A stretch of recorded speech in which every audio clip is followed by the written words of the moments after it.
উপজাতি কারা? দুই শ্রেণীর উপজাতি আছে বাংলাদেশে, পার্বত্য চট্টগ্রামে। এক শ্রেণী হচ্ছে দস্যু ডাকাত, তারা মিয়ানমার থেকে, ত্রিপুরা থেকে, ভারত থেকে, তারা কম্বোডিয়া থেকে, মঙ্গোলিয়া থেকে দস্যুগিরি ডাকাতিগিরি করতে করতে বাংলাদেশে প্রবেশ করেছিল। আরেক শ্রেণীর উপজাতি এই দস্যুদের ধাক্কায়, দস্যুদের দৌড়ানি খেয়ে আশ্রয় গ্রহীতা হিসেবে তারা অভিবাসী হয়ে বাংলাদেশে প্রবেশ করেছিল। এবং তাদের ইতিহাস বেশি না, 100 বছর, 200 বছর, সর্বোচ্চ 300-400 বছরের বেশি না। তাহলে এরা হচ্ছে আশ্রয় শিবিরের লোক, আমরা তাদেরকে আশ্রয় দিয়েছিলাম। আজকে পার্বত্য চট্টগ্রামে যে ষড়যন্ত্র হচ্ছে, সেই পুরো ষড়যন্ত্রের ভিকটিম আমরা প্রত্যেকেই। আমার বাড়ি কিন্তু পার্বত্য চট্টগ্রামে নয়, আমি কিন্তু সমতলের মানুষ। আমি আজকে দেখতে পাচ্ছি যে আমাদের পার্বত্য চট্টগ্রামকে বাংলাদেশ থেকে বিচ্ছিন্ন করার ষড়যন্ত্র চলছে। এই বিষয়টা আমি নিতে না পেরে আজকে পার্বত্য অঞ্চলের ভাইদের পাশে আমি দাঁড়িয়েছি। এবং আমাদের যে সংগঠন ঢাকা বিশ্ববিদ্যালয়ের স্টুডেন্ট ফর সভারেন্টি, অর্থাৎ রাষ্ট্রের সার্বভৌমত্ব নিয়ে যেখানেই চক্রান্ত ষড়যন্ত্র হবে, সেখানেই ছাত্র জনতাকে নিয়ে আমরা সেই ষড়যন্ত্র চক্রান্তকে রুখে দেব ইনশাআল্লাহ।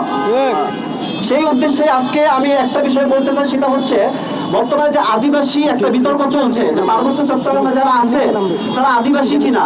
আসলে যারা আদিবাসী বলে, কেউ জেনে বলে যে আদিবাসী বললে কি হবে, আদিবাসী যদি তাদেরকে স্বীকৃতি দেওয়া হয়, তারা বারবার সরকারের কাছে দাবি তুলছে যে আদিবাসী স্বীকৃতি দিতে হবে। এখন আদিবাসী স্বীকৃতি দিলে কি হবে সেটা কিন্তু বেশিরভাগ মানুষ জানে না। আমি বলতে চাই, আদিবাসী স্বীকৃতি দিলে যেটা হবে সেটা হচ্ছে পার্বত্য চট্টগ্রাম বাংলাদেশ থেকে বিচ্ছিন্ন হয়ে যাবে, আলাদা একটা রাষ্ট্র হবে, সেই রাষ্ট্রের নাম হবে জুম্মল্যান্ড। সেইটা অলরেডি তারা পতাকা বানিয়েছে, আমাদের এখানে আছে, তাদের পতাকার, এই যে পতাকার বিষয়টা আছে, তারা যেই পতাকা বানিয়ে ষড়যন্ত্র করে যাচ্ছে, সেই ষড়যন্ত্র ঢাকা বিশ্ববিদ্যালয়ের শিক্ষার্থীরা আমরা কখনোই মেনে নিব না। আদিবাসী বললে যে বাংলাদেশ থেকে চট্টগ্রাম বিচ্ছিন্ন হবে, কেন হবে? এটা ILO convention, international labour organization, সেই কনভেনশনে এই বিষয়টা এসেছিল। এবং জাতিসংঘের 2007 সালের একটা কনভেনশনে একটা ঘোষণাপত্র জারি করা হয়েছিল, সেখানে বলা হয়েছিল যদি কেউ আদিবাসী স্বীকৃতি পায়, অর্থাৎ যদি কেউ আদিবাসী হয়, তাহলে তাদেরকে সেলফ ডিটারমিনেশনের অধিকার দিতে হবে। সেলফ ডিটারমিনেশনটা কি, এটা অনেক ব্যাখ্যা আছে। সেলফ ডিটারমিনেশন মানে হচ্ছে যারা আদিবাসী তারা যদি স্বায়ত্তশাসন চায়, তাহলে স্বায়ত্তশাসন দিতে হবে। তারা যদি আলাদা জাতীয়তা চায়, অর্থাৎ ন্যাশনালিটি চায়, তাদেরকে আলাদা ন্যাশনালিটি দিতে হবে। তারা যদি ভূমির অধিকার চায়, যে এই ভূমির মালিক রাষ্ট্র না, এই ভূমির মালিক তারা, সেই অধিকার তাদেরকে দিতে হবে। তারা যদি ওই অঞ্চলের স্বাধীনতা চায়, সেই স্বাধীনতা তাদেরকে দিতে হবে, রাষ্ট্র বাধ্য থাকবে। যদি রাষ্ট্র তাদেরকে স্বাধীনতা না দেয়, তাহলে জাতিসংঘের মধ্যস্থতায় তাদেরকে স্বাধীনতা দেওয়ার বন্দোবস্ত করে দেওয়া হবে।